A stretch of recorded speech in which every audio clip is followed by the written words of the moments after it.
Rotman is kind of unique in its HR curriculum because, as we all know, like the University of Toronto campus offers Rotman as in like the business curriculum, and then also the IRHR curriculum, which is like solely focused on HR. And from my research, I realized that the curriculum that Allison referred to was actually all targeting towards the IRHR program. So when us Rotman students, we kind of doesn't get that curriculum covered since we are kind of not that HR focused. I think now more and more they're trying to turn Rotman Commerce into every area is like an expertise. However, HR was kind of overlooked, and that is why we kind of picked up on that and then created this club.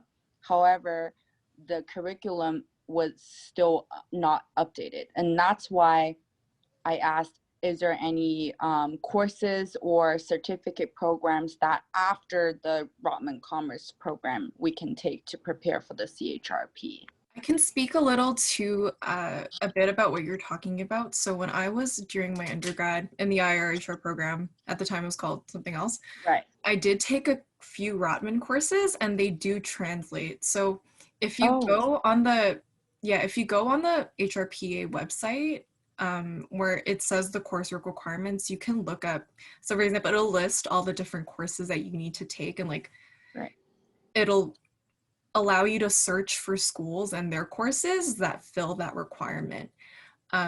So you would be able to maybe see if you could enroll in those courses in the IRHR program, and some of them at Rotman might actually be, they might count. So if you have like a recruitment course at Rotman, it might count towards that. Thank you, Lily. It might count towards that requirement as well. So yeah, it's hard to kind of show you unless you're looking at it, but it should allow you to search for like what course you can take at what school, and it's pretty helpful. Right. Yeah, so I just put in the chat the courses that you need to take, but that's really unfortunate. I wasn't aware of that since I did my undergraduate degree at Ryerson. So they had each course that literally says like, this is OB, like you need to take this OB course to have for your CKE course requirement. So if you're unsure of where you should go, like know 100% that Ryerson does have all the courses that you need to take in order to take the exam. Yeah. On that note, I did know a few of my classmates who were kind of doing that thing where they were trying to do the courses during their undergrad, and one of them ended up taking another course at Ryerson because she had missed it at U of T. So it's like you can kind of like get them elsewhere if you miss it. Got it. So from your own experience, Allison, do you think that the U of T program, comparing to the George Brown program, it's more like practical versus theoretical? Would that be a way to put it? Yeah, I would say actually, at least my experience with my undergrad, it was a lot more theoretical, and then George Brown, my professors were, I think, more recently in the industry, so it's like everything they were telling me it felt like more practical, like this is what I would actually do at work rather than this is what you like theoretically would do at work. So that was like the main difference in the programs for me, and I think that's kind of true of university versus college in general. Right. Yeah, so U of T was really great because it gave me a lot of like foundational knowledge, and I think a lot of like the program that I was in was very, I guess, more union focused, more law focused, more compliance focused. And then when I got to George Brown, that program was more like, how do you handle the intricacies of like different situations? Understood.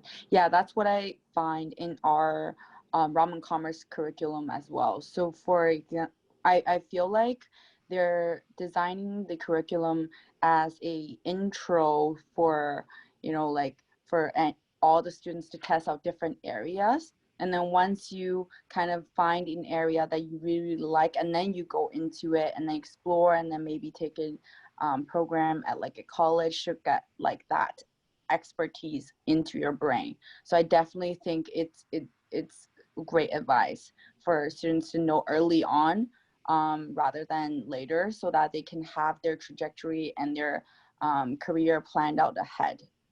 Yeah, I think that's something that's super important.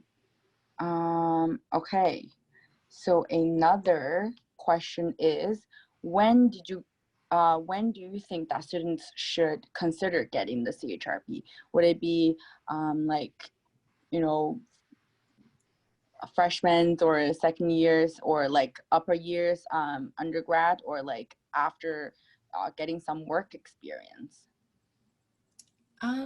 I actually really liked Lily's approach on this, where she said she had the courses that she needed checked off just in case she decided to go in that direction. And then she decided later on, because you can always like get it later if you decide to get it. But I think that it's good to keep it in mind, like if this is a possibility for you, to get those courses out of the way and make sure you have them, just so all your ducks in a row and you don't have to worry about it later. But I think that kind of as soon as you think you're going in this direction and you have your courses, you can kind of decide as you go along, like what your experiences are, what you decide to do. So it's kind of like a mixed answer, if you want to.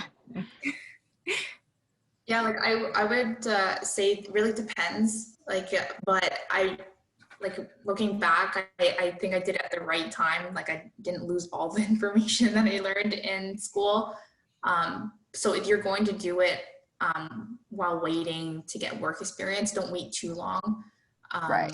You wait a year or two, that I think that's fine. And I would only say like that would probably be the best solution if you don't want to pay for it yourself, and an employer would be like, yeah, I'll cover you like the cost for your professional development.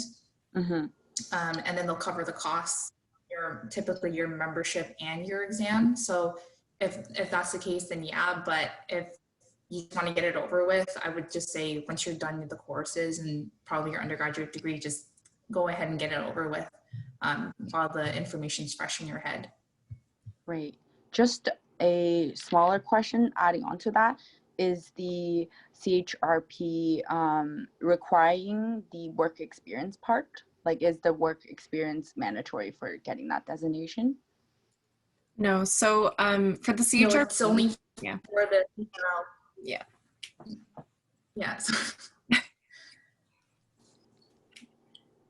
Oh.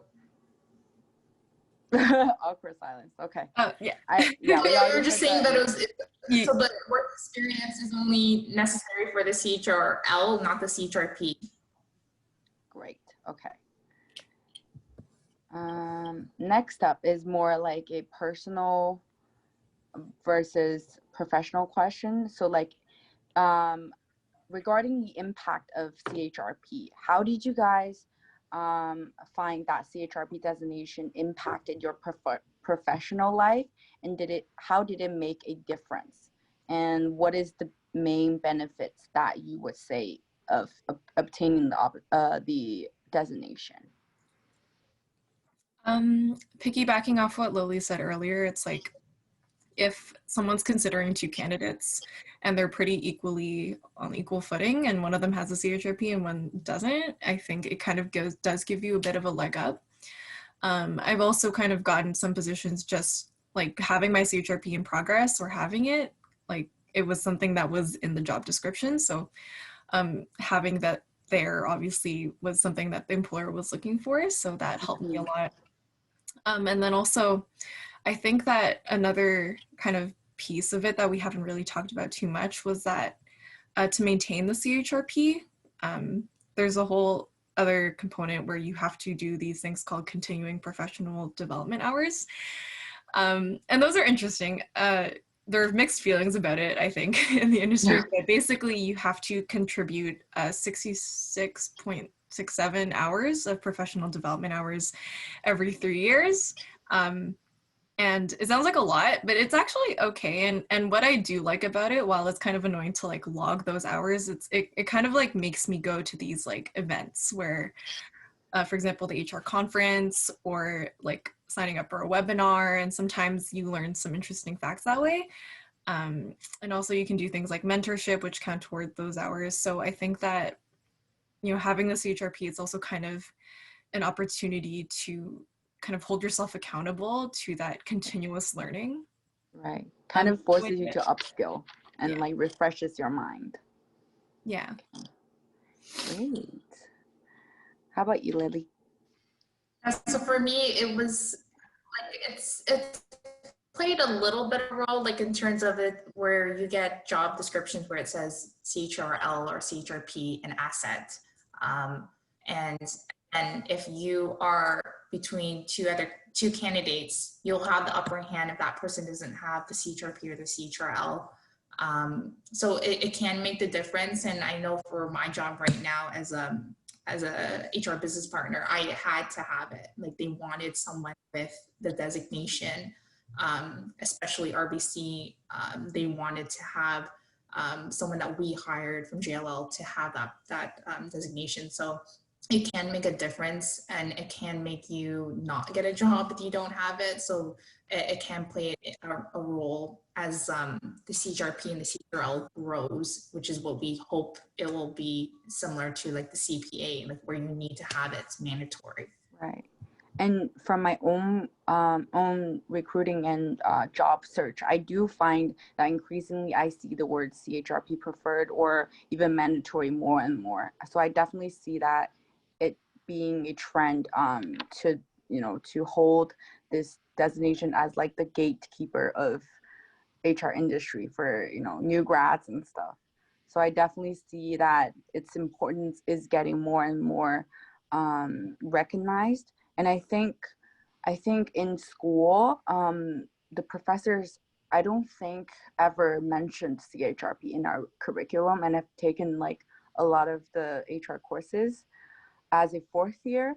In fact, the first time I heard CHRP is when Lily came to our last conference, which is like exploring the HR industry. So I definitely think getting you guys to talk a little bit more about this is worth mentioning for some of our freshmen, because I know that we have freshmen in the group.